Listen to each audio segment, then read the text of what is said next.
Hi, I'm Rachel, one of the tutors here at 3D Learning Experts, and I'm here to show you an easy way to find common denominators when you're adding or subtracting fractions. All right, so the first thing I'm going to check is, can I multiply one of my denominators to get to my other denominator? And in this first one, I can. I can multiply 4 times 2 to get to 8. And whatever I do to my denominators, I have to do to my numerators. So that's what I'm going to do. All right, so now I have 2 times 2 is 4, and 4 times 2 is 8. Now I have common denominators, so I'm just gonna bring that one down below.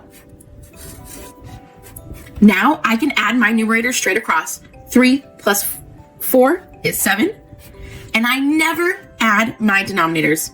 So I'm gonna leave that as 8. Now here, this one down below, I can't multiply 1 to get to the other. So when I can't multiply 1 to get to the other, I'm going to multiply them by each other. So I'm going to do 6 times 4 and 4 times 6. And whatever I do to my denominators, I have to do to my numerators. So I'm going to do the same thing up here. So I get 4 times 4 is 16. 6 times 4 is 24. 1 times 6 is 6. 4 times 6 is 24. Now I have common denominators, and I can add my numerators straight across. 16 plus 6 is 22. And again, I never add or subtract my denominators. So I have 24.